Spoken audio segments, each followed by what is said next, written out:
going on, everybody? Welcome back. Today I am joined once again by Mobile Gamer. Mobile Boomer, OMG, Trevor, whatever you want to call it, Creepy Kevin, Krusty Karen. I got lots of Woo! names now.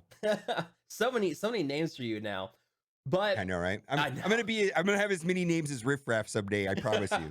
All right, so today we are talking about Ebony Maw and talking about how he compares to the other legendary characters we have in the game. And Mobile, how are you liking Ebony Maw so far? Okay, well, I'll say two things. First of all, I think he's a top 10 character, Mm-hmm. and I think he's amazing.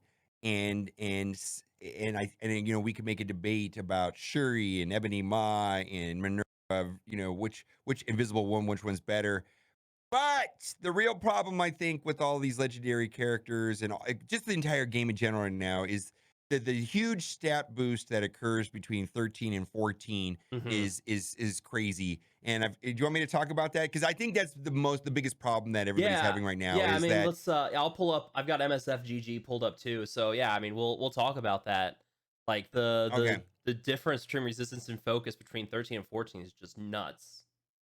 Yeah, so I think it's important to talk about this because like when I take a character from 13 to 14, I see some like my power level of my character go from 3,000. Let's say I had an 87,000 power Ebony Maw. I take him to 14 and my power level goes up to 90,000. That's not correct. It should be like 120,000 or something because and this doesn't work like this on any other power level except for going from 13 to 14. When I go from 1, 2, 3, 4, 5, 6, all the way up to 13, I get these very modest 2, 3, 4, 5% stat gains. But when Mm-hmm. I go from 13 to 14, the base stats of health and damage and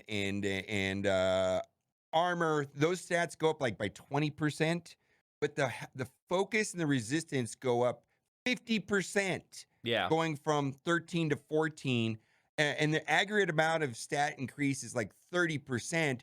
So I think there's being a lot of comparisons being made right now with Gear 13 Ebony Maws versus 14 Phoenixes, 14 Invisible Womans, 14 Shuris, 14 Minervas, and I don't know because once we get this massive stat increase by Ebony Maw going up to 14, then I might have a better feel of really how good he is. Yeah, so for example, I've got it pulled up right now at Gear 13 with his passives and everything, 5/5 on my Ebony Maw. He's sitting at 4,300 focus.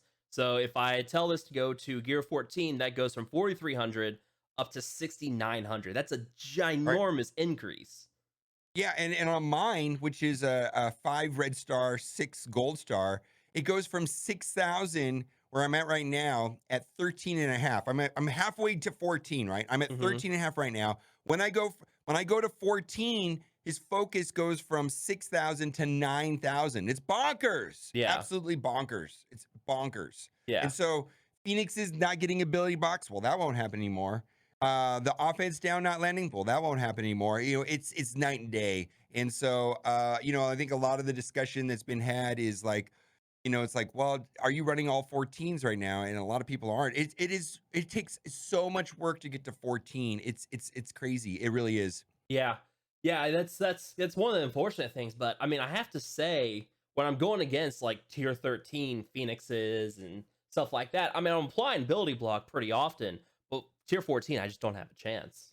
But beyond that, how do you I think it's safe to say that Black Bolt and Phoenix are in a league of their own with legendaries. Yeah. Ebony Maw does not come close.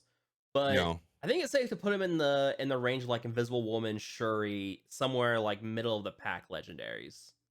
Yeah, so I've been thinking about because I'm getting ready for the first of the month. I do a top 10 video. It's like, is Ebony Hmm. Maw gonna be top 10? Yes, Yeah. probably. Top 15, somewhere in there, but not top 5, not top 3, not top 2, nothing like that. I mean, and then so you asked me an interesting characters, where does he fall on legendaries? And I said, well, why don't we just talk about characters like Minerva, Yeah. Invisible Woman, and Shuri, because that's really where he is, and he's very different than those other three. Where do you want me to start with that conversation? Because I've I got some let's thoughts. let's start with Minerva because I mean that's what a lot of people compare him to is Minerva because of his mass healing ability. Okay, well, he's not Minerva. Okay, so Yeah. it's different. Yeah, It's he's different. definitely not Minerva.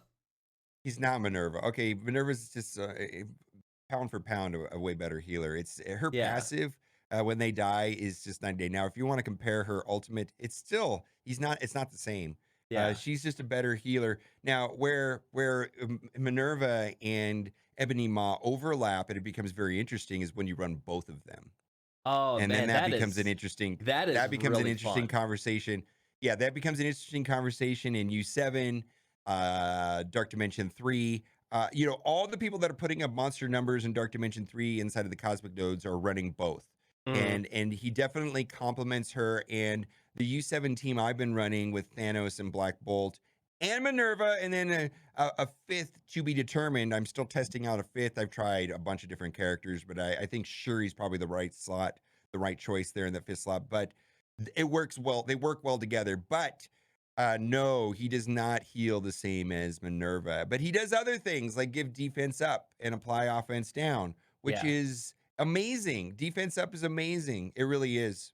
Yeah, and then, yeah, we're talking about Ultimate 7. This barrier ability that he Yep. does when you defeat hero controllers, because there's a lot of hero controllers that you fight in Ultimate 7. I mean, we've got a lot of Star Lords. There's a lot of visions. Scarlet Witch. Yeah, there's a Yeah, whole bunch of hero controllers that I just didn't even. I mean, when I looked at hero controllers, I was like, oh, Phoenix and yeah, Star Lord. But there's so many of them in U7, and when that barrier goes up, it gives you a chance to breathe and fill up the underlying health while they're pinging away at your barrier. It's actually yeah, quite nice. yeah. Yeah. Ant Man. There's a lot of Ant Mans too. It's kind of crazy. Storm, yeah, there's a lot of them. Yeah. Yeah. Yeah, so you're gonna face a lot of hero controllers, and you're gonna get a lot of barrier, and that barrier is fantastic. That's kind of one of the Hmm. problems with Black Warriors. They don't have a lot of healing, but Ebony Maw kind of makes up for that with barrier. I mean, I've tried a full Black Order team; it does okay, but yeah, you're plugging Ebony Maw in with other like cosmic characters, and other teams trying to find a good Ultimate 7. But yeah, that barrier that he brings to the table is what I think kind of really makes him much better for Ultimate 7. Yeah. And so let's switch. If you just want to talk about like raw importance, or like if you wanted Hmm. to like say which character is more important, I'm going to say that Invisible Woman is better than Minerva, Shuri, and Ebony Maw. Now they're different, but I just as far as utility and usefulness and overall playability in every game mode throughout the game, I'm going to have to put Invisible Woman on top. Yeah, And you probably could include Yo-Yo in this conversation, but I'm finding that Yo-Yo is only good with Black Bolt, and I don't find her as useful as a standalone character, even though she has a very powerful. But she just does nothing else other than fly offense down without Black Bolt, and then with Black Bolt, she does a lot of fun things. But if I want to say who's better, Invisible Woman or Ebony Maw, Invisible Woman. It's yeah. very simple. Being able to cleanse is such an important ability in this game that only a few characters have the ability to cleanse. That would be like there's a couple ones that do it like Ronan, yes, but I'm talking about specifically. I think about cleansing is abilities restricted to Invisible Woman, Scientist Supreme, Jessica Jones, and maybe Groot. But she's the best one.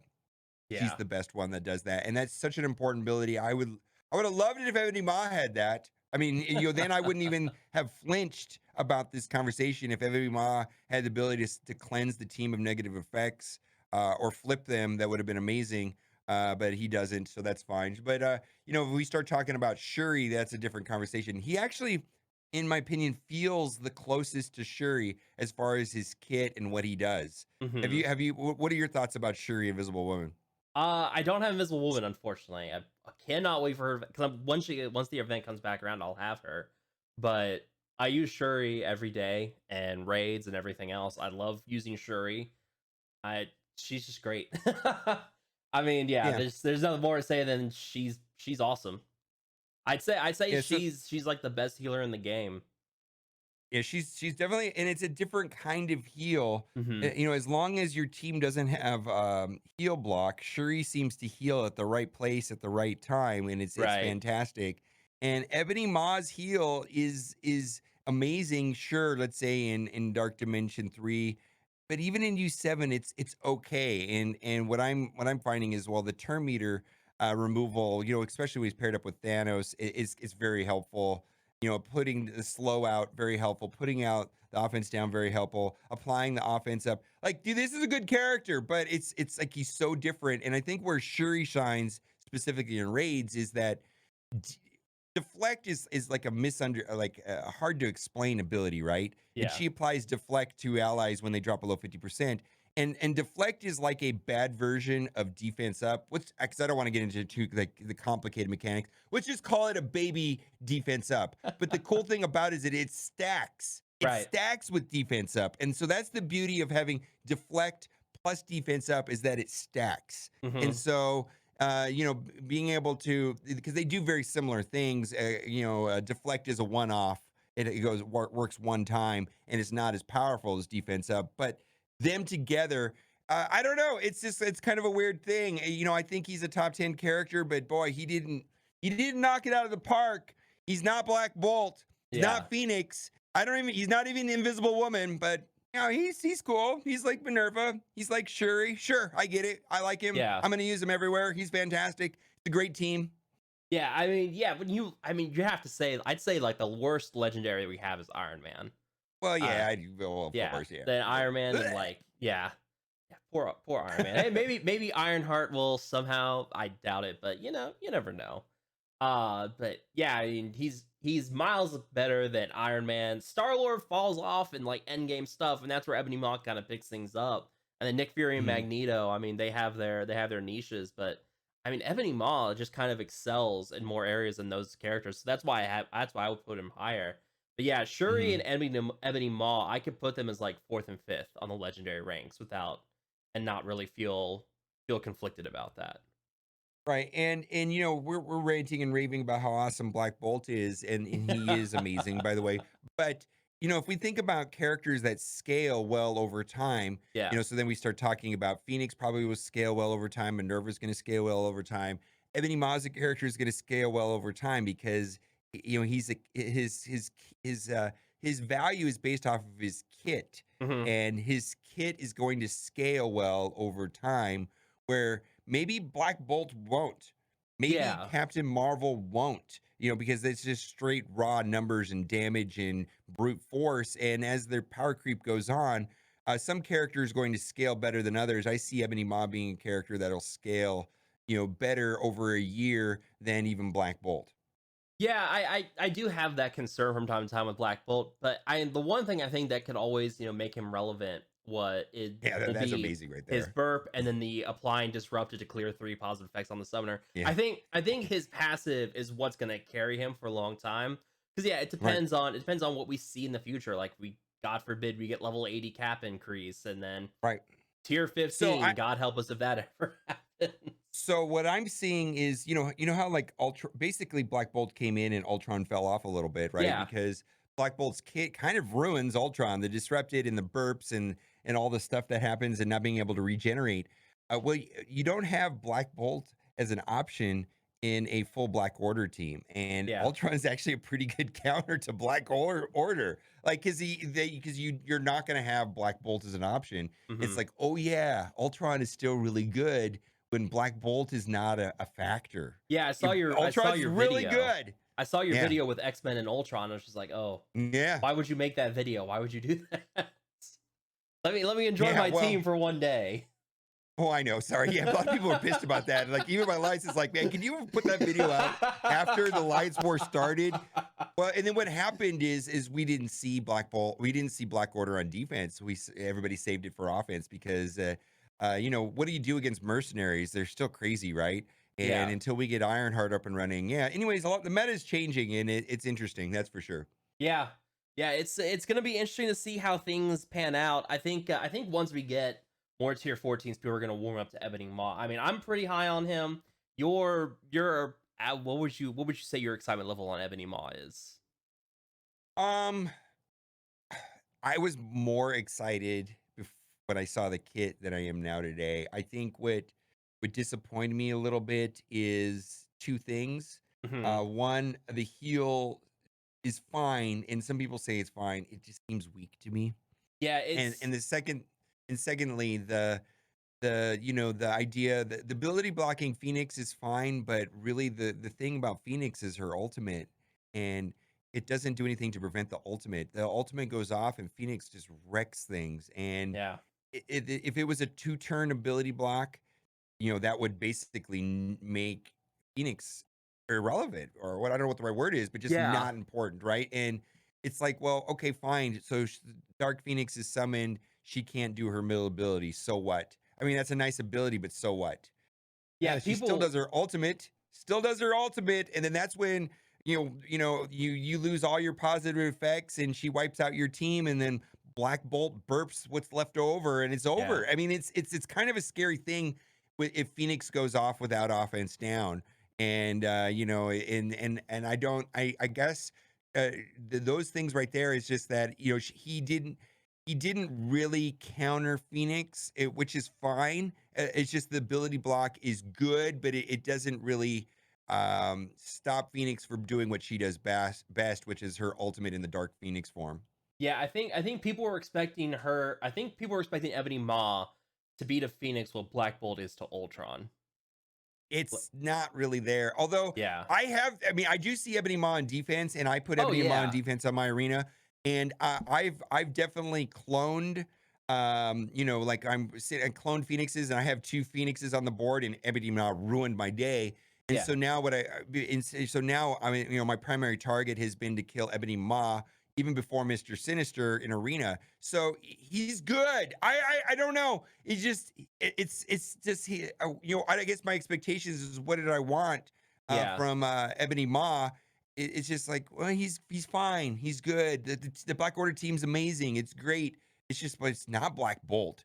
It's Yeah. not, it doesn't like wow me every day like Symbiote Spider-Man or Phoenix. It's helpful. It's useful. And I don't even know if he's as good as Invisible Woman. I really like Invisible Woman better. I just do, and I think she's just a better character. I guess not every character can be the next Black Bolt or the next Phoenix. You know what I mean? He's Hmm. definitely important, but and I think he's going to scale well over time. But yeah, I think there was too much hype. It's just that simple. I think there Yeah. was too much hype. Yeah. I can agree with that. But yeah, we're gonna go ahead and wrap it up there. Mobile game, do you have anything to say to the McMinions before we get out of here? McMinions? Wow, that's a fun one. I like that. I don't have anything to say. McMinions? Wow, I like that. I have to think about that for a minute. All right. Well, Do, let us do they know. do they come in a 6-pack or a 4-pack? That's what I want to know. Can you get a discount if I order a 12-pack of McMinions? Hmm. Sure. How many sauce choices do I have? We only do the Szechuan sauce. Oh wow, wow, wow, wow. You're going crazy. I'm going crazy. All right, well, let us know down below. What do you guys think about Ebony Maw? Where would you rank him in terms of the other legendaries? Let us know down below. If you guys did enjoy this video, make sure to hit that like button, share this, and subscribe to the channel for more Marvel Strike Force videos in the future. We will see you guys next time.